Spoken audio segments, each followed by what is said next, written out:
자, 오늘의 말씀입니다. 말씀은 복음서 강해 1이라고 되어 있죠. 근데 이게 몇 번까지 번호가 붙일지는 모르겠지만 어쨌든 강해 1입니다. 오늘 도입부에 대한 강의인데 이게 적어두세요. 소제목이 있습니다. 소제목. 소제목이 뭐냐면 인자가 온 것은 이란 제목입니다. 되게 멋있지 않아요? 시적이죠? 인자가 온 것은 이라는 소제목을 갖고 있습니다. 그러니까 예수님이 왜 오셨는지에 대한 기본적인 것들을 조금 우리가 좀 생각을 해봐야 돼요. 인자가 온 것은. 인자가 온 것은. 자, 예수님이 오신 것은 하나님의 우리에게 대한 특별한 뜻과 계획이 있어서입니다. 그냥 예수님이 어디 한번 가볼까 해서 오신 게 아니고 태초부터 예비가 돼 있고 태초부터 계획되어 있었던 계획을 실현하신 것입니다. 하나님이 예수님을 보내시고 그리고 그 계획하신 뜻을 펼쳐가시는데 성도된 우리는 우리 하나님에게 있어서 어떤 대상인지 그리고 또 우리의 역할은 무엇인지 우리가 성경 말씀들을 통해서 또 알아보려고 합니다. 자, 마태복음을 먼저 보면 우리가 읽었던 것이 있죠. 자, 근데 거기 줄이 다 쳐져 있어요. 줄이 다 쳐져 있는데 그런 말들이 들어있습니다. 인자가 온 것은 이라고 되어 있고요. 누가복음에 보니까 또 인자가 온 것은 이라고 되어 있죠. 그 다음에 요한복음에 보니까요. 또 다시 내가 하늘에서 내려온 것은 이라고 되어 있죠. 그렇죠? 또 나를 보내신 이의 뜻은 그러니까 결국 왔다는 얘기죠. 요한복음 10장 10절에 보니까 내가 온 것은 이라고 되어 있고 12장 47절 내가 온 것은 이라고 예수님이 직접 얘기하고 있습니다. 마태복음 10장 34절에 또 내가 온 것은 35절입니다. 내가 온 것은 이라고 되어 있습니다. 이렇게 되어 있는데 여러분 이걸 정리를 해보니까 뭐라고 되어 있냐면 내가 온 것은 섬김을 받으려고 온 것이 아니다. 도리어 섬기려고 하고 내 목숨을 많은 사람의 대속물로 주려고 이게 대속물이라는 얘기는 대속물이란 재물이란 뜻이에요. 재물. 재물은 드려지는 방식이라는 건 죽음이에요. 그러니까 다른 사람이 죄를 지어서 죽어야 되는데 내가 대신 죽으려고 왔다라고 지금 얘기하고 있다니까요. 이게 깜짝 놀랄 만한 얘기입니다. 자, 그 다음에 누가복음에 보니까 인자가 온 것은 잃어버린 자를 찾아 구원하려 합니다. 라고 되어 있으니까 그러면 구원하려고 왔는데 내가 온 것은 다른 사람의 대속물로 주려고 왔다고 얘기했죠. 그죠? 그럼 구원을 얻는 방식은 나 스스로 얻는 게 아니고 예수님이 죽어서 대신 제물로 드려져야 내가 구원을 얻는 거다 라고 지금 얘기하고 있는 거예요.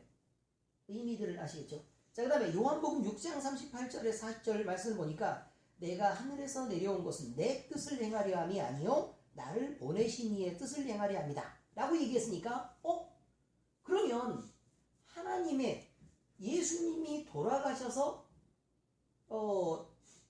우리의 죄를 지고 죽음을 맞는 그 일은 하나님의 의지와 뜻이 거기에 들어있었다 라고 얘기하는 겁니다. 그러니까 예수님이 스스로 나 갈래 해서 온 게 아니고 하나님이 원래 태초부터 계획하시고 우리를 예수님이 돌아가시게 하는 것으로 대속의 제물 삼아서 돌아가시게 하는 것으로 우리를 살려내시려고 하는 거다. 그것이 하나님의 의지고 하나님의 뜻이다 라고 지금 얘기하고 있단 말입니다. 됐죠? 충분히 예수님에 대해서 얘기하고 있습니다. 그런데 이게 끝이 아니에요.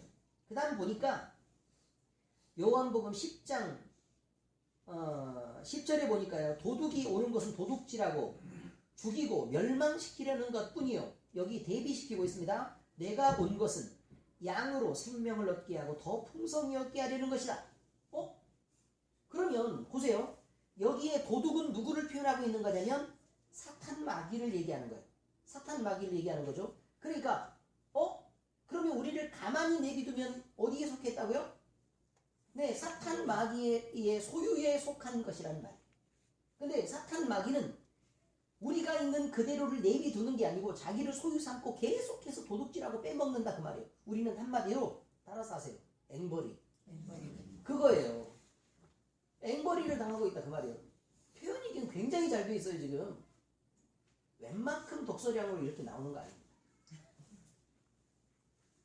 아무튼 이렇게 우리가 계속 앵벌이 당하고 있고 계속 하면서 그러면서 그 앵벌이 하는 그놈이 우리한테 뭐라고 얘기하냐면 그래도 내가 니네 지키고 다 보호해 주잖아 라고 얘기를 한단 말이에요. 아주 조직적인 앵벌이도 있습니다. 북한. 그렇지 않습니까? 아니 그 꼴을 당하고 있다니까요. 우리는 눈에 안 보인다 그래서 거기서 벗어나 있다고 보면 안 돼요. 자, 어쨌든 그렇습니다. 그런데 이렇게 뺏길 걸 다 뺏기고 이렇게 있는데 내가 온 것은 양으로 구원을 받게 할 뿐만 아니라 생명을 얻게 할 뿐만 아니라 더 풍성히 얻게 하려 한다. 그러니까 다른 것도 더 주려고 한다. 라고 지금 돼 있단 말입니다. 의미를 아시겠죠? 됐죠? 그런데 그럼 살찔 텐데 또 그러시면 안 돼요. 모든 것이 중심이 다이어트여서는 안 되겠죠. 어쨌든 우리의 영혼의 풍성한 것들을 자꾸 이렇게 채워나가게 된다라는 그런 의미입니다. 자, 그 다음에 요한복음 12장 47절에 보니까 내가 온 것은 세상을 심판하려 함이 아니고 세상을 구원하려고 합니다 라고 되어 있으니까 그러면 예수님은요 어떤 권능을 사실 가지고 있느냐? 심판의 권세를 가지고 있다는 말입니다. 심판의 권세를 가지고 있음에도 불구하고 그럼에도 불구하고 내가 심판하려고 하는 게 아니다. 구원하려고 하는 거다. 물론 예수님이 오시는 것이 심판이 됩니다. 심판이 돼요. 그러니까 심판 받는 쪽에서는 두렵고 떨면서 뭐라고 얘기하냐면 무서워요 라고 얘기를 하겠죠. 그런데 목적이 버려지는 쪽에 있는 게 아니고 구원받는 쪽에 있단 말입니다. 그러니까 마음이 죽어야 될 영혼들이 구원을 얻고 그 다음에 계속 그 앵벌이를 당하고 있는 우리에게 풍성함을 계속해서 전해주려고 하는 게 하나님의 뜻인데 그런데 빛이 없을 때는 다들 앵벌이를 당하니까 누구 하나 불행한 놈이 없었다는 얘기예요. 정확하게 얘기하면 불행하지만 그걸 깨닫고 느끼지 못했었는데 하필 예수님이 오셔서 한쪽을 이렇게 선택하시고 풍요로움을 더하시고 생명을 더하고 막 그러니까 이쪽을 딱 보니까 그 우리는 심판받았네 라고 된다는 의미를 얘기하고 있는 것입니다. 됐습니까? 대충? 그 다음에 마태복음 10장 34절 39절에 보니까 내가 세상에 화평을 주러 온 줄 생각하지 말라. 무슨 말이 갑자기 돌변하고 있는 느낌인데요? 그렇지 않습니까? 생각하지 말라. 화평이 아니오 검을 주러 왔노라. 내가 온 것은 사람이 그 아버지와 딸이 어머니와 며느리가 시어머니와 불화하게 하려 함이니 라고 되어 있죠. 사람의 원수가 자기 집안의 식구리라. 아버지나 어머니를 나보다 더 사랑하는 자는 내게 합당하지 아니하고 아들이나 딸을 나보다 더 사랑하는 자도 내게 합당하지 아니하며 남편이나 아내를 나보다 더 사랑하는 자는 내게 합당하지 않고 그렇다. 이런 말들이 물론 성경에 그 말이 나와 있지는 않지만 세상에 어느 누구라도 사실 자식이 더 사랑스럽습니까? 남편이 더 사랑스럽습니까? 그 말도 안 되죠. 그 비교의 대상이 아니죠. 비교의 대상이 아니지만 남편들도 자기가 그 정도는 아닌 걸 알아요. 아내들도 결혼하기 전에는 또는 결혼을 막 하고 자식을 낳기 전에는 내가 세상에서 제일로 존중받고 내가 제일 사랑받아야 되는 그런 줄 믿고 있지만 자식이 딱 태어나서 이놈을 딱 보잖아요. 그러면 이건 아니구나. 내가 그 정도까지는 아니구나 라는 걸 금방 눈치를 채고 꼬리를 내리게 됩니다. 그래서 자기가 자식보다 더 사랑받으려고 하는 사람은 사실은 거의 세상에 존재하지 않습니다. 그런데 그런 철딱서니들이 있긴 있어요. 분명히 있다니까요. 자식하고 경쟁하는 철딱서니가 있고 꼭 과자도 자식하고 경쟁해서 내가 더 먹겠다고 하는 사람이 있어요. 근데 기본적으로 그거는 사고나 아니면 마음이 죄 때문에 왜곡되어 있어요. 아무튼 그런 것입니다. 또 거기 나와 있어요. 또 자기 십자가를 지고 나를 따르지 않는 자도 내게 합당하지 아니하리라. 자기 목숨을 얻는 자는 잃을 것이요 나를 위하여 자기 목숨을 잃는 자는 얻으리라. 이렇게 되어 있습니다. 자, 그럼 그 앞쪽에 쭉 설명하는 내용이 이 뒤편에 이렇게 나와 있는데 결국 분리라는 말이에요. 결국 분리예요. 함께 못 가요. 함께 못 간다고요. 예수 그리스도를 믿는 사람과 믿지 못하는 사람은 함께 가지는 못합니다. 언젠가는 결국 나눠지게 될 텐데, 그런데 아무리 나를 사랑하는 것 같아도 내가 하나님을 사랑할 때는 결국 그것을 인정하는 사람과 인정하지 않는 사람으로 나눠집니다. 그렇겠죠. 그런데 우리는 늘 하나님 앞에 마음을 두고 하나님을 더 많이 사랑하는 쪽으로 선택해야 된다는 것을 얘기하고 있습니다. 지금 여기서 하나님이 무슨 경쟁 대상이다라고 얘기하는 게 아니고 너희가 살고 싶으면 하나님을 선택해야 된다 라고 지금 얘기하고 있고, 그 다음에 자기를 챙기는 놈은 잃고 예수 그리스도를 챙기면 얻는다 라고 나와 있단 말입니다. 오늘 정집사님이 잠깐 얘기를 할 때 제가 그런 얘기로 예를 들어드렸습니다. 물론 설교하려고 생각했던 내용들입니다. 전쟁이 일어났습니다. 전쟁이 일어났어요. 자기 목숨을 지키려고 하는 군대는 대장을 지켜낼 수가 없습니다. 대장을 지키려고 전의에 불타면 대장도 지켜내고 나도 지켜낼 수 있습니다. 아주 중요한 거예요. 자, 전쟁은 내가 이긴다고 이기는 게 아니고 전쟁은 대장이 이겨야 이기는 것입니다. 맞지요? 지금 그 얘기를 말하고 있는 거예요. 우리가 우리의 삶에서 왜 자기 십자가를 지고 나를 따르라고 얘기를 하느냐? 이것은요, 우리가 전쟁에서 승리하게 하기 위해서 그런 거예요. 전쟁에서 승리하게 하기 위해서. 이 말이 또 다시 표현하면 이겁니다. 우리 스스로 자기의 이익과 자기의 편안함과 어떤 그 내가 하고 싶은 소욕들만을 추구해서 그렇게 살면 내 안에서 예수 그리스도가 져버린다는 얘기예요. 그런데 나를 접고 도리어 섬기고 낮은 위치에 처하고 예수 그리스도를 이기게 합니다. 그럼 내가 맨날 낮아져서 지는 것 같아도 결국은 이기게 된다. 그 말을 지금 하고 있는 것입니다. 아주 중요한 의미죠. 자기 십자가를 져야만 하는 것이다. 내 안에 예수 그리스도를 살려내기 위해 그래야 한다. 그래야 이 전쟁에서 우리는 이길 수 있다. 라고 지금 얘기한다니까요. 의미들을 이해하시겠죠? 네, 이제 예수님이 오신 것에 대한 것은 결국 정리해보자면 우리에게 구원을 주시기 위해서입니다.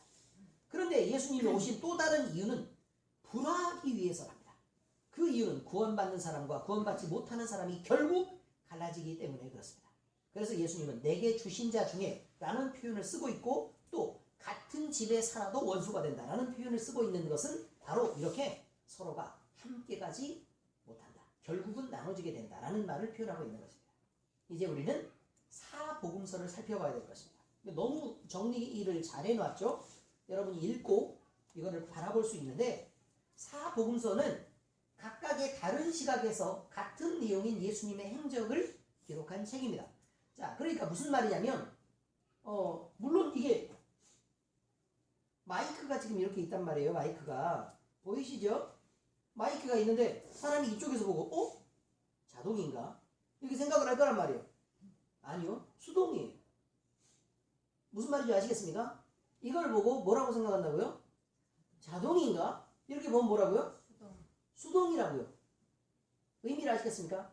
한쪽 면에서 바라보아서 마이크 하나도 온전히 이해하기가 어려우니까 이거를 빙글빙글 돌려봐야 된다, 그런 의미 아니겠습니까?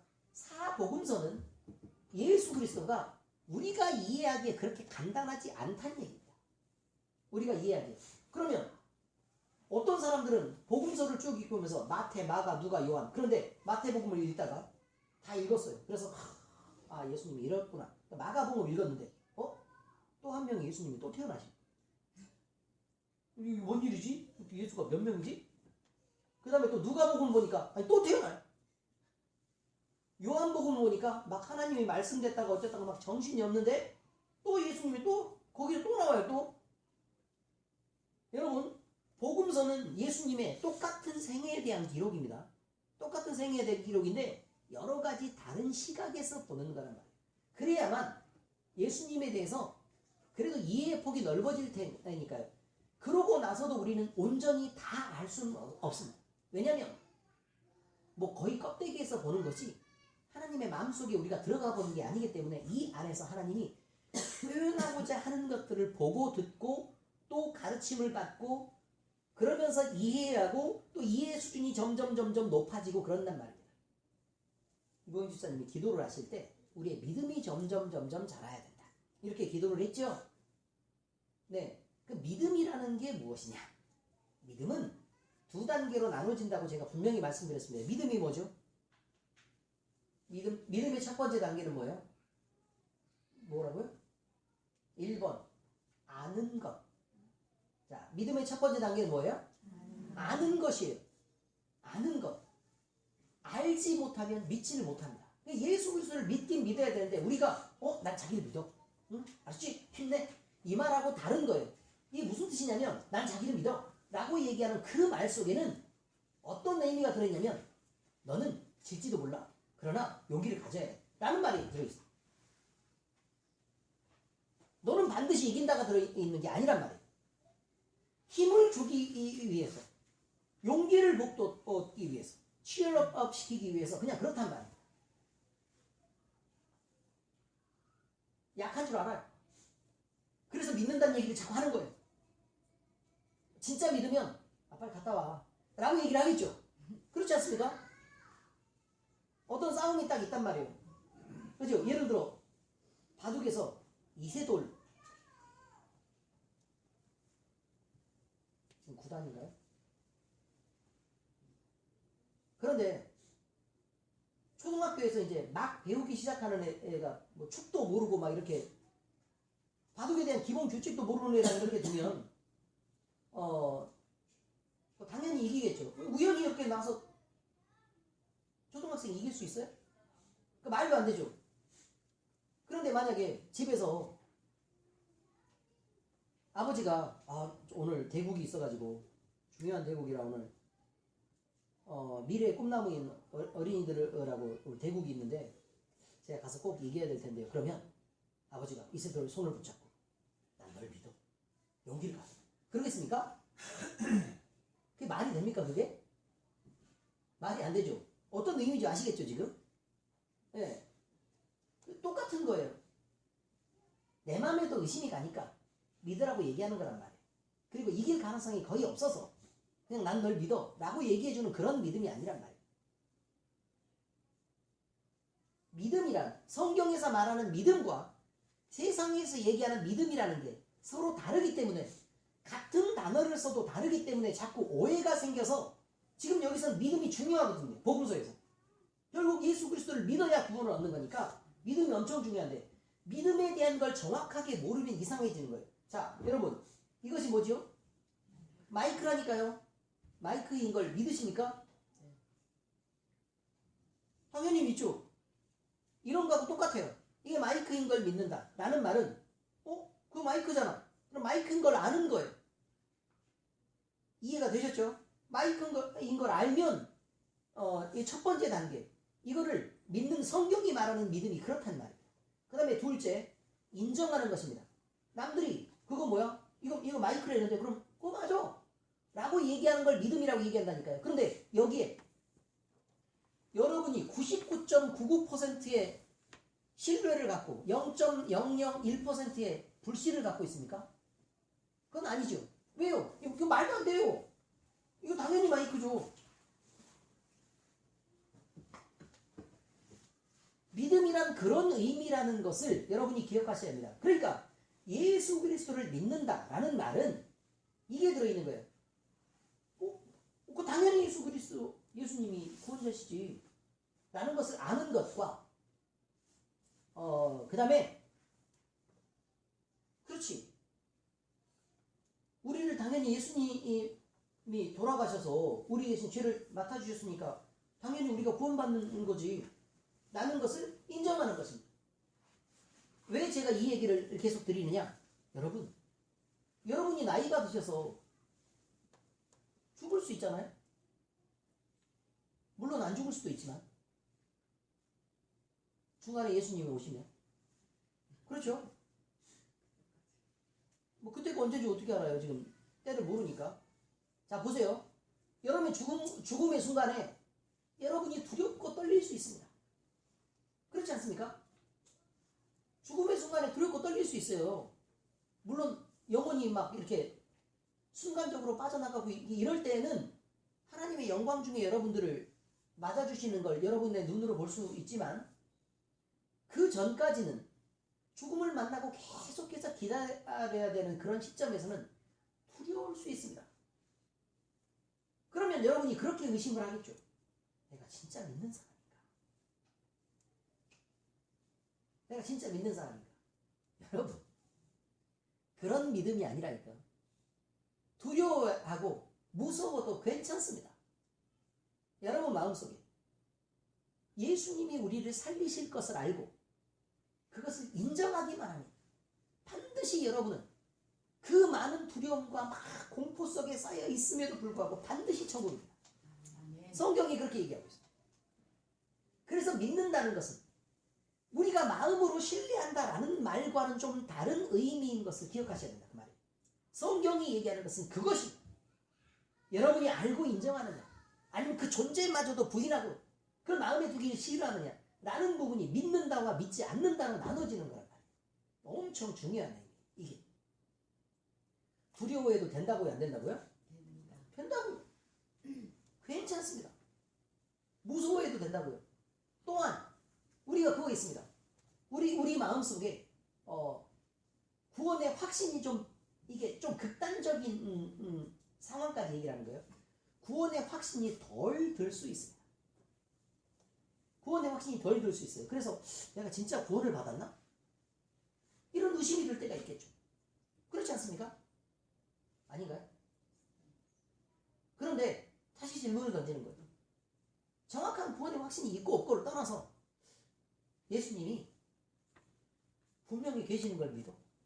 그치, 당연히 계시잖아. 그리고 그 예수님이 돌아가시고 살아나신 것도 믿어? 그렇지.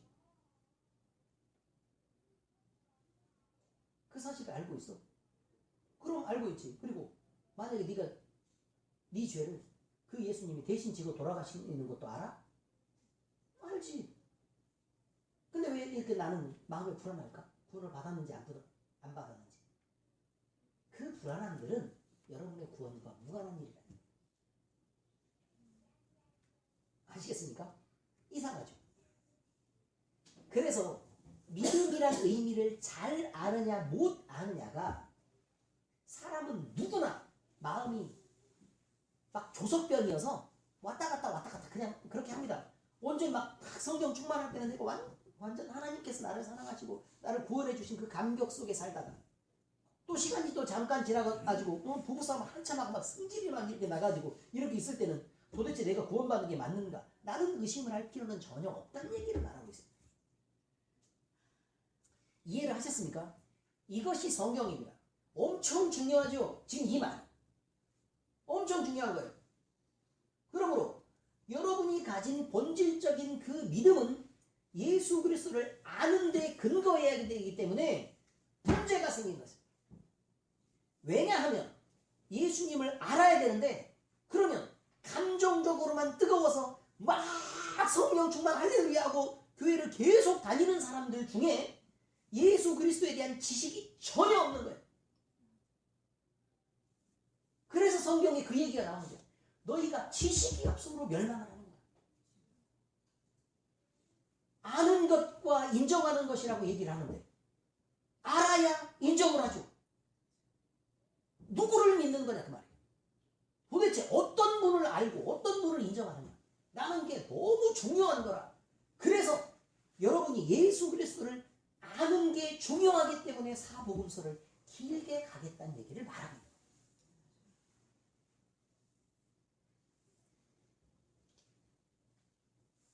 대충 이해가 되셨습니까? 네. 그런 의미에서 우리의 구원이라는 것과 또 우리의 삶의 변화들도 또 마찬가지죠. 또 이런 게 있습니다. 그러니까 감정으로 뜨거워서 믿는 사람들은 늘 하나님에 대한 지식이 부족하면 행동이 안 바뀝니다. 안 바뀌어요. 왜냐하면 내 감정으로 뜨거워서 내가 만든 신을 내가 섬기는 일들은 안 바뀝니다.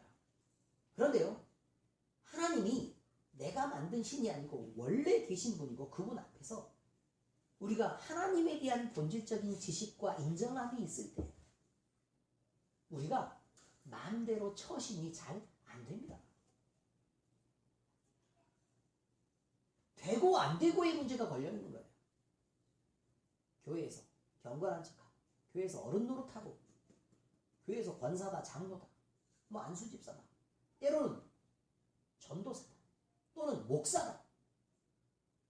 그래서 난척하다가 밖으로 나가면 신앙이라는 눈꼽만큼도 찾아볼 수 없을 만큼 남들과 똑같은 삶을 살아간다. 하나님 알고 있는지에 대한 것들부터 의심을 시작해야 합니다. 그리고 내가 그 하나님을 인정하고 있는지부터 알아야 됩니다. 자, 보세요. 친구들이 모였습니다. 근데 내 남자친구하고 여자친구하고 같이 하나의 커플이 지금 이렇게 있는 거예요. 커플이 있는 거예요. 그런데 그 커플인 그 남녀가 말이에요. 어떤 남자 하나가 자기 여자친구를 갖다가 있는데도 막 다른 여자들한테 엄청 잘해주고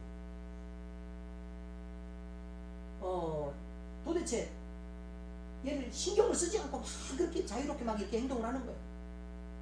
얘가 무안하든 말든 신경을 쓰든 말든. 그럼 이것은 이 여자애를 인정하는 걸까요? 아닐까요? 아니죠. 함께 하는 거라면, 만약에 함께 있는 거라면 늘 신경을 써야 되는 거 아닙니까? 그렇죠? 늘 신경을 써야 되는 거예요. 여러분과 하나님이 함께 하시는 걸 인정한다면 늘 하나님을 신경 써야 되는 거 아닙니까? 하나님이 신경이 안 쓰인다. 내가 사는데 무슨 짓을 해도 하나님이 신경 쓰이지 않는다. 라는 것은 하나님에 대한 지식이 없을 뿐만 아니라 하나님을 인정하지 않는 것이라. 이것은 믿음이 없다라고 합니다. 그러므로 믿음이 있는 사람은 늘 자기 십자가를 지고 나를 따를 것입니다. 라는 말이 들어있단 말이에요.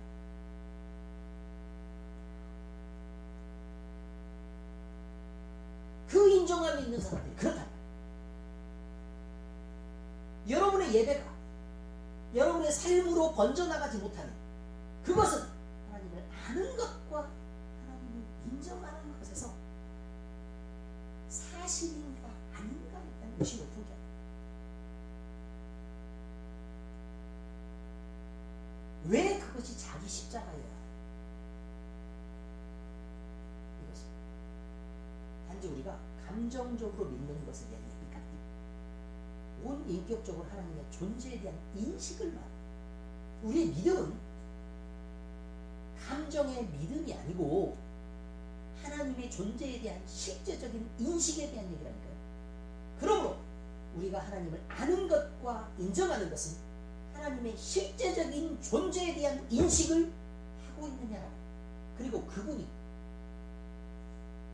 그저 돌아가셨는데 너도 이분을 믿으면 구원될 겁니다 라고 얘기하는 것도 관념이어서는 구원이 없어요. 왜? 하나님의 대한 실제가 없어요.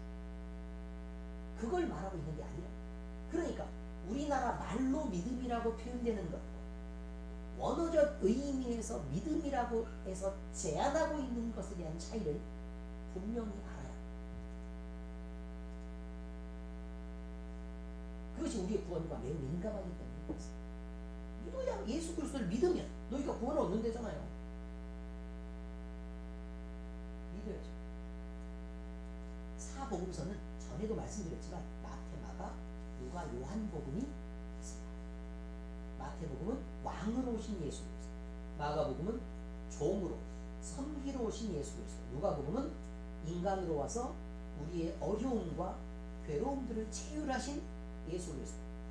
요한복음은 하나님이, 말씀이신 하나님이 육신을 입고 오신 예수 그리스도에 대한 것을 설명하고 있습니다.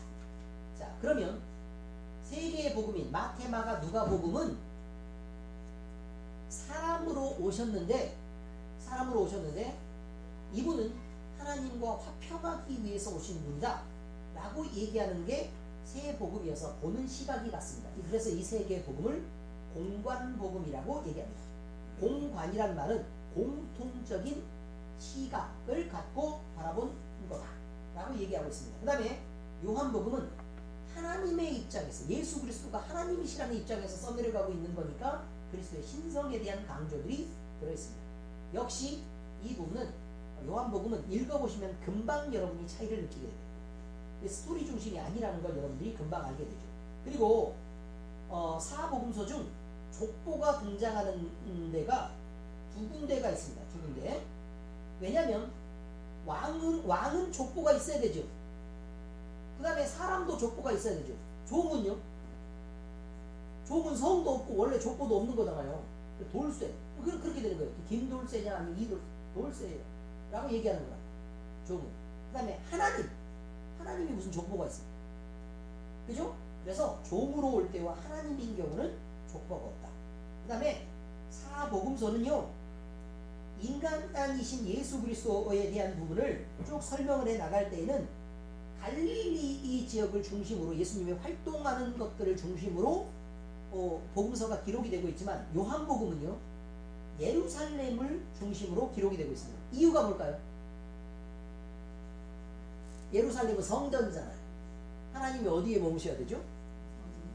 물론 온 땅에 충만한 하나님의 신성이 있지만 성전이 하나님을 대표하고 있기 때문에 예루살렘을 중심으로 기록되고 있다 라는 것으로 여러분이 알고 계시면 되겠습니다. 자, 그 다음에 하나님은 이렇게 예수님을 보내시고 아들이신 예수 그리스도를 통해서 자기의 일을 이뤄갔습니다. 그래서 그 내용이 쭉 나와 있습니다. 여러 가지 사역이 나와 있는데, 하나님이 그의 아들을 보내시고 그의 아들을 인치시고 하나님이 그의 아들을 가르치셔서 그의 아들에게 기름 부은 다음 예수님을 통해서 하나님께 다가오는 방법들을 제안합니다. 아시겠죠? 하나님이 받아야 될 영광을 예수 그리스도에게 그 영광을 오히려 돌리셨고, 하나님은 그 아들에게 명령하시고 하나님을 증거하게 하셨고, 그 아들을 지극히도 많이 사랑하셨습니다. 그리고 사랑하는 대상이 어떻게 되죠? 보기만 해도 즐거워요, 안 즐거워요? 즐겁죠. 하나님은 그의 아들을 기뻐하셨고, 그 다음에 사랑의 대상이 있습니다. 말을 들어주고 싶어요, 안 들어주고 싶어요? 들어주고 싶죠. 하나님은 그의 아들의 말을 들으셨습니다. 그럼에도 불구하고 이 중요한, 여기까지는 반전이 없어요. 근데 어마어마한 반전이 있는 극적 드라마가 만들어지는데, 그럼에도 불구하고 그의 아들을 내어놓으셨습니다. 그리고 죽게 하셨습니다. 제물이 되게 하셨습니다. 그리고 하나님은 그의 아들을 권능으로 살리셨습니다. 그리고 예수님을 높이셨고 예수님을 영화롭게 하셨습니다. 교회의 머리로 만드셨고, 그리고 그 아들에게 심판을 맡겼습니다. 이것이 바로 예수 그리스도에 대한 하나님의 전반적인 계획이 쭉 나와 있는 내용이어서 여러분들이 하나님이 예수 그리스도를 어떻게 하셨는가라는 스토리들을 쭉 보게 합니다. 이해가 잘 되시죠? 네. 그리고 그 다음 보니까, 그러면 예수 그리스도는 그냥 살았던 게 아니고요, 성령 하나님께서 늘 동행하시고 성령 하나님께서 늘 예수님과 함께 계셨습니다. 이렇게 예수 그리스도의 생애는 성령 사역으로부터 시작되고 예수님의 공생애 내내 성령 하나님의 역사로 가득 차 있었으며, 부활 승천한 이후에도 그 성령을 다시 보내 우리 이 자녀된 성도들을 돕도록 다시 예수님이 약속을 주시고, 또 성령이 실제로 오셔서 지금 말세의 끝 성령 시대 여러분이 살고 계시는 거죠. 여러분이 그래서 성령 하나님과 무관하게 살아간다 라는 것은 상상할 수가 없는 일입니다. 예수님은 그래서 성령 사역에 대한 게 나타나는데, 예수님은 성령에 의해 잉태되고 성령으로 기름 부음을 받았으며 성령의 권능으로 가르치시고 성령에 의해서 인쳐지시고 성령의 인도를 따라 성령의 능력으로 이적을 행하시고 또 성령이 충만하셨고 성령 안에서 기뻐하기도 하고 슬퍼하기도 하고 성령으로 말미암아 자기 자신을 내어주시고 또 죽은 자 가운데서 부활하시며 성령으로 제자들에게 명령하시고 성령을 선물로 주신 것입니다. 스토리가 잘 이해되시죠? 자, 그 다음에 그리스도의 생애에는 여러가지 영적 존재들이 나타납니다. 영적 존재들이 나타나는데 천사들도 나타나고 그 다음에 누구도 나타나죠? 귀신도 나타나고 마귀도 나타납니다. 자, 그런데 천사들은 하나님의 보내심을 받아 예수님의 탄생을 예고하기도 하고 또 수종들기도 하고 또 여러가지 메신저의 역할을 담당하기도 해서 소식을 전하기도 하고 그렇습니다. 천사들은 이런 일들을 합니다. 그런데 귀신들도 또 있습니다. 반대로 영적인 존재이지만 어둠의 영인 귀신들이 등장하는데 귀신들의 존재를 알면 우리가 만나는 각종 질병이나 어려움들이 어떤 원인으로부터 시작되었는지 우리가 이해할 수 있게 되니까 그래서 귀신들의 존재도 반드시 알아야 됩니다. 예수님은 이 땅에 오셔서 크게 대표적인 세 가지 일을 하고 계셨는데 첫째는 병자들을 치료하는 일이었고 둘째는 귀신을 쫓아내는 축사사역이었고 셋째는 천국 복음을 전파하신 일이었습니다. 이것이 무엇을 의미하느냐? 첫째는 육신에 대한 일입니다. 그죠? 그다음 둘째는 영혼에 대한 일입니다. 이 두 가지를 깨끗하게 하셨다라고 되어 있고요. 그러면 육신도 깨끗해지고 영혼도 깨끗해지셨죠. 이것이 바로 뭘 의미하는 거냐면 성전정화라는 거예요. 성전정화. 우리의 몸이 뭐니까요? 하나님이 머무셔야 되는 성전이기 때문에 성전정화라고 되어 있습니다. 우리는 반드시 무너뜨려져야 되고 그리고 반드시 다시 세워져야 합니다. 그래서 이렇게 얘기하죠. 너희가 내가 그리스도와 함께 십자가에 못 박혔나니 이제는 내가 사는 것이 아니요 내 안에 그리스도께서 사신 것이다. 이제 내가 육체 가운데 사는 것은 나를 사랑하사 나를 위하여 자기 몸을 버리신 하나님의 아들을 믿는 믿음 안에서 사는 것입니다. 이렇게 되어 있습니다. 좀 얘기하다 보니까 중간에 저도 많이 꺼지는데 어쨌든 그렇습니다. 우리는 죽어야 또 그의 부활과 함께 참여함을 위해서 다시 살아야 합니다. 죽지 않고 사는 것은 불가능합니다. 반드시 죽어야 합니다. 그러므로 여러분들도 믿음이 있다 라고 얘기할 때는 여러분이 무엇이 죽어야 하는가를 먼저 생각하셔야 합니다. 회복을 생각하기 전에 죽을 것을 생각하지 않으면 여러분에게 회복이 없습니다. 그래서 반드시 죽을 것을 먼저 생각해야 합니다. 자, 결국은 깨끗하게 정결하게 한 우리에게 하나님의 성령을 부어서 우리를 가득 채워내시고 하나님을 회복시키셨어요. 이것이 첫 아담의 모습으로 회복시킨다. 이런 표현을 쓰고 있는 것입니다. 자, 귀신들은 예수 그리스도를 알았고 예수 그리스도를 두려워했으며 예수 그리스도에게 복종했습니다. 그리고 예수 그리스도로 말미암아 그의 이름으로 말미암아 사람들에게서 쫓겨났습니다. 그런 여러 가지 기적들이 쭉 다 나타나고 있습니다. 자, 그 다음에 다음을 보니까 예수님이 베푸신 여러 가지 기적들이 있습니다. 그럼 쭉 보면 제가 좀 전에 얘기했던 내용이 나옵니다. 예수님이 하신 일이 무엇인가? 그러면 병을 고치고 귀신을 쫓아내고 천국 복음을 전파한 일이다 라는 것으로 지금 현재 나와 있습니다. 그런데 맨 첫 번째 기적이 이상합니다.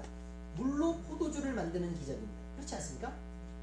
물로 포도주를 만들었다. 결국은 교회와 예수 그리스도가 신랑 신부의 관계에 있다. 그래서 결국 이 첫 번째 기적은 하나님이 사람에게 화평을 청하시는데 사람을 회복시켜서 교회를 만들고 예수 그리스도의 신부 삼는 일을 계획하고 계신다라는 것에 가장 중요한 표현인 것도 여러분들이 기억하셔야 할 것입니다. 아시겠죠? 네, 그 다음에 또 있습니다. 신약에 등장하는 여러 가지 직책들에 대한 것들을 제가 쭉 적어놨습니다. 그 직책은 성경을 이해할 때 아주 중요합니다. 그 배경도 보아야 하고 그 사람들이 어떤 역할을 하고 있는지를 알아야 성경을 읽으면 이해가 되기 때문에 그냥 등장하는 것들에 대해서 쭉 적어놨습니다. 자, 헤롯 왕이라는 분이 등장하는데 헤롯 왕은 꼭두각시입니다. 에돔 사람입니다. 꼭두각시인 왕인데 누가 세웠느냐? 로마에서 세운 거예요. 로마에서 세웠고 그리고 식민지 백성은 유대 백성인데 유대 백성들은 어쨌든 로마는 일정한 자치를 좀 허용하는 상태에 있었던 것도 여러분이 알고 계셔야 합니다. 그래서 헤롯은 어쨌든 중간에 다스리는 자로 끼어있긴 끼어있는데 아주 입장이 식민지 백성의 자치를 허락했기 때문에 그 자치권에 대한 눈치도 좀 봐야 하고, 그 다음에 로마의 눈치도 봐야 되는 중간에 끼어있는 왕이 그냥 헤롯 왕이다라는 거예요. 그 다음에 총독이 등장합니다. 마땅히 세울 왕이 없을 때에는 본국에서 사람을 파견해서 총독을 세웁니다. 그래서 총독을 통해서 다스리게 하는데 실권이 굉장히 크지요. 그 다음에 산헤드린 공회가 있는데요. 어쨌든 식민지 백성의 최고의 대표기관입니다. 유대의 자치를 허용했을 때 유대 공동체 대표기관으로 자치 의결기관인데 71명으로 구성되어 있습니다. 산헤드린 공회에는 사법과, 그러니까 법을 만들 수 있어요. 법을 통치할 수 있어요. 법으로 사법과 입법과 법을 만들 수 있고 행정, 다스리는 기능을 갖고 있습니다. 그런데 이거는 자치를 허락했던 율법 정신에 근거해서 자치를 허락했지만 단 무엇은 허락해주지 않았느냐? 사형은 없다 이거예요. 근데 사형이 될 수 있는 게 있어요. 이방인이 신전에 들어가면 돌로 쳐서 죽일 수 있죠. 그거 외에는 사형이 안 됩니다. 그러니까 사도 바울이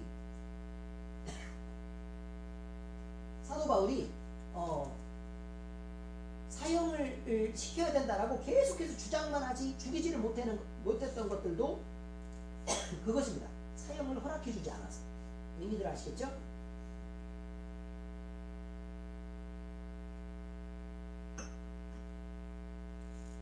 다음은 대제사장입니다. 개인입니다. 제사장들 중 최고의 위치이고요. 예수님 당시에는 로마와 헤롯과 총독에 붙어서 자기 권력을 즐기는 대제사장이 있었습니다. 종교라는 이름으로 착취를 하고 종교라는 이름에 붙어서 자꾸 그 세력들을 점점 모으고 그 다음에 자기 마음대로 막 이렇게 사람들을 다스리고 뭐 이렇게 했었는데 어쨌든 부패하고 타락했었던 개인이다 라고 알고 있습니다. 원래는 하나님께 예배드리는 그 대표로 쓰여야 되는 사람이 정치에 빌붙어가지고 자기의 권력을 자꾸 남용했었던 사람이다. 이렇게 보면 되겠습니다. 서기관과 율법사와 랍비는 선생님입니다. 율법을 쉽게 가르칠 수도 있고 율법을 해석하고 풀어주는 역할을 해서요. 이 사람들의 영향력이 대단히 있었다. 이렇게 알고 있으면 되겠죠. 헤롯 당이라고 있는데 헤롯 왕조의 후원을 받아서 그리스의 문화와 문명을 수용하고 그 다음에 이 헤롯 당은 정치적인 그룹이고 비종교적인 그룹인 것을 또 알고 있어야 합니다. 그 다음에 바리새파라고 되어 있는 바리새인들, 백성들의 인정을 받는 종교적인 그룹이었는데 중산층이고 대부분은 사업을 하고 있어서 상인과 점원들이 돼 있어서 돈이 굉장히 많았습니다. 그러니까 이 사람들은 실권을 갖고 있었죠. 바리새인들이 실권을 갖고 있었습니다. 그런데 안식일, 11조, 정결식 등의 의식 절차를 굉장히 중요하게 생각했는데 그 의식 때문에 사실 내용이 어떻게 되든 의식을 잘 지켜야 된다는 쪽으로 흘러서 문제가 되었던 겁니다. 하물며 기도도 하나님 앞에 드려야 되는데 사람을 보이기 위해서 여러 가지 절차들과 막 이렇게 사람 보는 데서 이렇게 경건한 척 이렇게 했었기 때문에 그것이 문제가 되었었던 것입니다. 여러분이 기도할 때는 될 수 있으면 사람 눈에 띄지 않는 곳에서 그렇게 조용히 기도하시길 바랍니다. 이것이 훨씬 더 중요합니다. 자, 사두개인들이 있습니다. 제사장 그룹이었습니다. 집단적인 종파들인데 사도계 후예들로 대부분 귀족들이었습니다. 고위 제사장과 부자들의 후손인데요. 성직자의 후손들이다. 왜냐하면 가난한 사람들인데도 성전에 성전세도 내고 그 다음에 그 헌금을 바치잖아요. 백성은 아무리 가난해도 가난하면 가난해질수록 성전은 부자가 되는 거죠. 그래서 돈을 어마어마하게 많이 갖고 있었어요. 숫자는 소수인데 귀족 그룹이었기 때문에 그 영향력이 대단했죠. 사실 바리새인들은 엄청나게 많은 중산층, 그 다음에 사두개인들은 특권 계급, 고급한 특권 귀족층이라고 얘기하니까 이 두 그룹이 그 이스라엘에서 가장 중요한 집단들이었고 백성들은 다 천대받고 버림받고 소외되고 그렇게 될 수밖에 없었던 상황들을 얘기하고 있습니다. 자, 그런데 이 사람들은 모세의 오경을 믿고 나머지는 전혀 인정하지 않았고 영의 존재도 그 다음에 부활도 믿지 않았기 때문에 어쨌든 하나님을 섬기는 데 있어서 하나님은 영이신데 그 부분에 대한 바리새인과의 극단적인 갈등이 있어서 서로 원수 사이였어요. 그런데 나중에 예수님이 오시고 나서 얘네들 둘이 야합을 하게 됩니다. 그렇게 됩니다. 자, 그 다음에 열신당이 있는데 셀롯당이라고 얘기하는데 혁명적 민족주의 집단이어서 피를 흘리고 막 덤벼드는 것들, 칼을 들고 설치는 것들을 전혀 두려워하지 않고 하나님의 질서를 세우기 위해서는 무력을 사용해야 된다라고 주장했던 사람들이 열신당입니다. 대표적으로 가룟 유다가 있죠? 네, 있습니다. 자, 그 다음에 SNF파가 있는데 경건파, 쿰란 공동체, 수도원 이렇게 돼 있는데 유다 이제 일반적인 사람들에게 쭉 깔려 있는 것입니다. 대부분 쿰란 지역의 공동체 군체를 이루고 있었고 매우 엄격한 금욕주의, 그다음 엄격한 계율을 중심으로 이렇게 SNF파가 이렇게 있었습니다. 이렇게 있었으니까 어쨌든 여러분들이 이런 전반적인 배경들을 알고 계시고 그 다음에 이걸 중심으로 해서 우리가 사건도 바라볼 것이고 그 다음에 인물을 또 때로는 바라볼 때가 있고 또 예수님이 이미 하신 설교를 중심으로 설교의 천국복음의 전파를 중심으로 사복음서를 바라보는 여러가지 한 몇 가지 시각으로 다양하게 복음서를 바라볼 것입니다. 이제 여러분들이 이 내용을 충분히 배우고 들으면서 많은 은혜들이 있기를 바라고 저도 하나님을 더 깊이 알아가는 부분에서 여러분과 함께 하나님의 은혜를 함께 나누기를 바랍니다. 모두들 함께 기도하시고 마음을 준비하셔서 우리가 복음서를 배울 때 하나님의 능력과 큰 은혜를 또 하나님이 예수 그리스도가 우리에게 오신 그 본질적인 목적들을 우리가 바로 이해할 수 있기를 예수 그리스도의 이름으로 축원합니다. 기도하시겠습니다. 하나님 아버지, 우리에게 오늘 복음서를 통해 예수님의 생애에 대해 공부할 수 있는 은혜를 주시니 감사를 드립니다.